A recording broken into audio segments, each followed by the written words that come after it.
एटा छोट गांव में किसान मनसुख रहित बानी, जेकर नाम वैसा है किसान।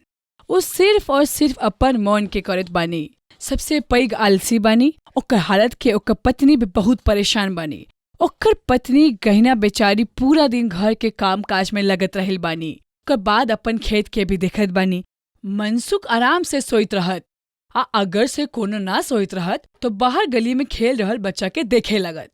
बस वो इतने कामचोर बानी कि सब कुछ करता, लेकिन बस खेती के काम नहीं करत बानी। हे भगवान, हमर बापू हमा कहे निठल्ला आलसी इंसान के पल्ला बांध देला। सुनत ह, उठ जाओ, दोपहर हो गइल बा। मनसुख अंगड़ाई लइत उठ गइल बा। तारा तनिया को सबर नइखे, जैसे आंख लागता आके आग तू उठा देवेलू हमरा के। रात के सोइत पड़त बानी, दोपहर हो गई, आ तोरा की लागत बानी कि तुम अभी सोइत बानी। थोड़ा तो शर्म करे। अब हम एक औरत बेचारी केखन तक कई घर के काज करी, आ कबखन तक कई खेत के खेती करी। हाँ, पड़ोस के लोगों के देखा कि भोरे भोरे उठ के खेत में चल गेला, और एक तू ते दिन चढ़े तक सोइत रहेला। हाँ, सूतल रहनी तो कौन सा तारा आंख लेके सूते नी। हमार आंख जब मन करी तब बंद करेम। अच्छा, तो ई बात बानी, तो फिर हमर हाथ बनी। हमर जेखन काज करी हम कर ले। जब भूख लगा तो तू अपने जाके खाना बना ले। हमरो बहुत नींद आवे थे, हम जाइत रही सोई ले। गहना इना बोल करके कमरा में सोइले चल गेल बा। दोपहर से शाम, शाम से रात, आ अगला भोर हो गइल बा। पर मनसुख अपन बिस्तर से ना उठला। थक कर गहना उठाइत आ खाना बनाई गेल बा। आ खाना खाकर बनाकर लौक कर आई गेल। उठा, ये खाना खा, और अभी के अभी एखना के खा कर घर से बाहर निकल जा। जाकर खेता में काज करा। तोरा जितना आलसी इंसान हम जीवन में ना देखली। 100टा आलसी मरत बानी, तखन जाके तू पैदा होइल बानी।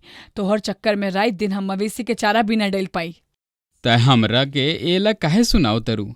तूहो तो डाल सकत रहलू ओकनी के चारा, पर तारा तो होड़ लागल बा कि हम सुतेम तो तूहो सुतबू। गहना फिर मवेशी के चारा डालत बानी, अपन खेत के तरफ निकल गई बानी। वो खेत में, अरे भाभी, रउरा रोज आके खेत में काम करेनी, कभी उ मनसुख के बोली कितना आलसी इंसान बाटे उ। सब कुछ करके देख लेल बा भाई, लेकिन वो कुछ ना सुनत बानी। हमरा तो ई लागत बानी कि ओकर इंसान के ऐसा कहना हो सके तबा। अरे भाभी, उ तो कामचोर आदमी बा, कौन काम से बचत रहेला। वो इतना सुतेला, रउरा कुछ करे के पड़ी, ना तो रउरो इतरे मेहनत करत रह जाए।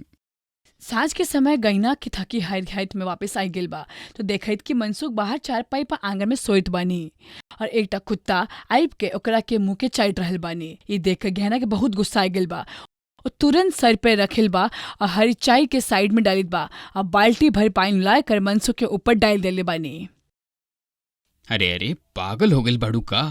ये का कर देलू, सारा बिछावना गीला कर देलू। अब रात के हम कहाँ सुतेम। तोरा के हमरा ऊपर जरा भी दया ना आत बानी। हम पूरा दिन काज में लगत रहीनी, और तोरा के एकटा काज के पूरा दिन बिस्तर पर तू पड़ल रही। हाँ, अब हमरा के सब्र के बांध टूटल बानी।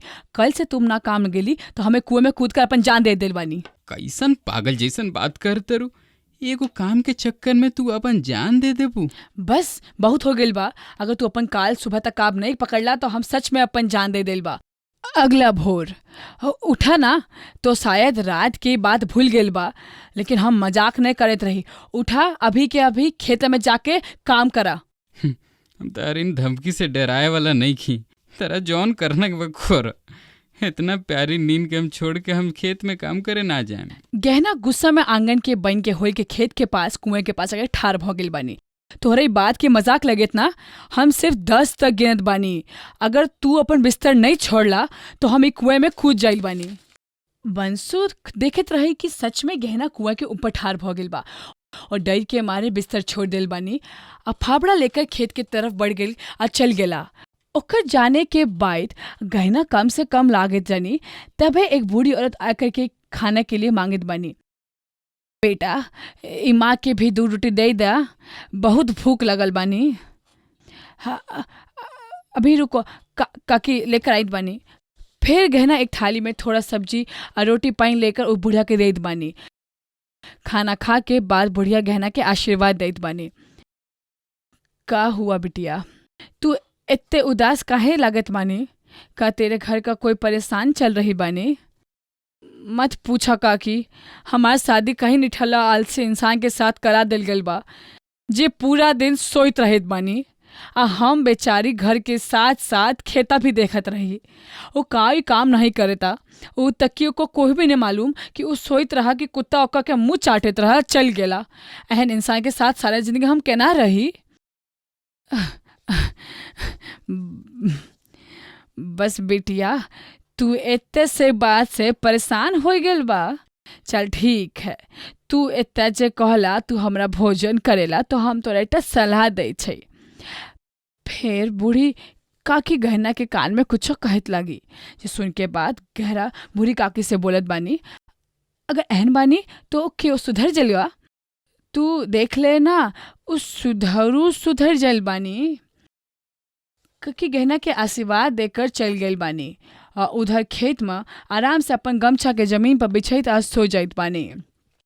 तबे ओकरा से सपने में गहर दिखाई देत बानी जे बहुत गुस्सा में होइत। आ ओकरा बोल बहित रही कि काज करेला।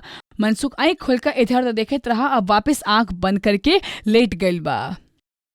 वो का सोचे तरी कि हमरा के खेत में भेज दिए तो हम काम कर लेम। अरे नींद तो कोनो जगह आ सकेला।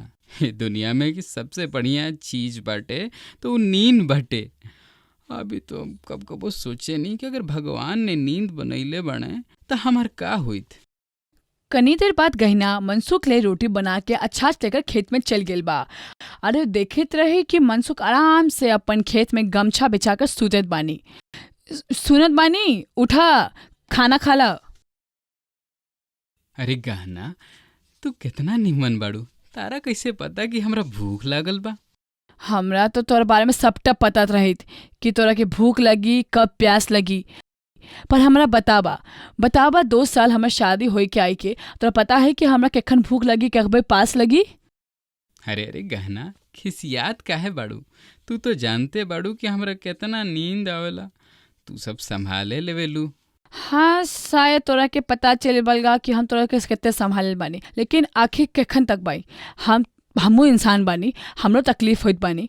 बस मनसुख अब बहुत हो गेल बा। अब हम समझ गेल बा कि तू हमर शब्द के कोनो कदर नहीं करत बा। ये हमर तरफ के लिए तोहर आखिरी खाना बानी। आखिर खाना? ई का कहे के चाहत रू गहना? ई 2 साल में हम बड़ कोशिश कली कि तोरा पूरा तरीके से साथ देत बा और हम देबो केली।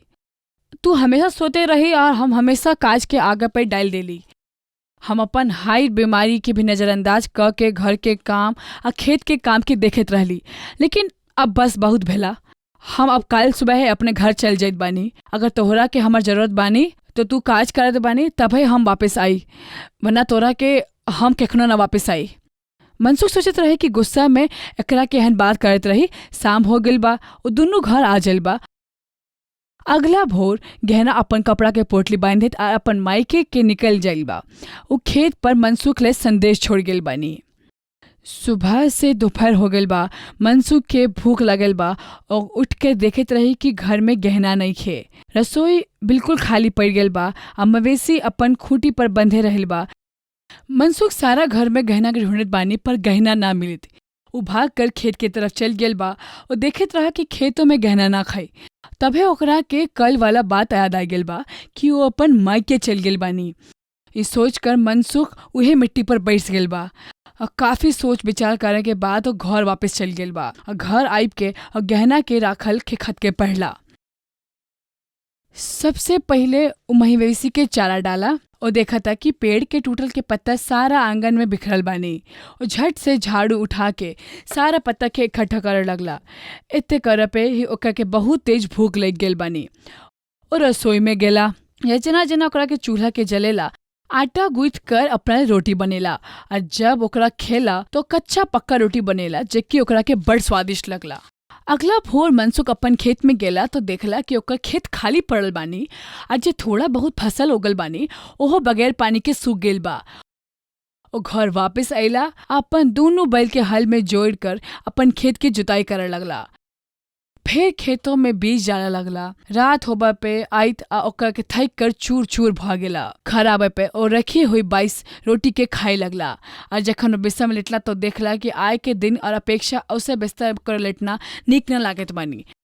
गहना के बगैर ओकर खाली घर काटे में दौड़ रहल बानी। हम जानत तनी गहना तू हमार इंतजार करत रू, पर हम अभी तारा के लेवे ना आएम।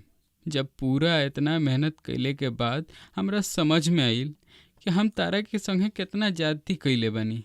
अब तो हम तारा के तबे लेवे आएम जब फसल तैयार हो जाई। देखे देखे 5 महीना निकल जात बानी। मनसुख अब रोज अपन घर के मवेशी के अपन खेत के देखत बानी। फसल तैयार हो गइल बा और कटाई करके आने के बाद वो अपन सबटा अनाज के बेच दिल बानी। आते वक्त अपन गहना के लॉ के एक सुंदर सी साड़ी खरीदत बानी।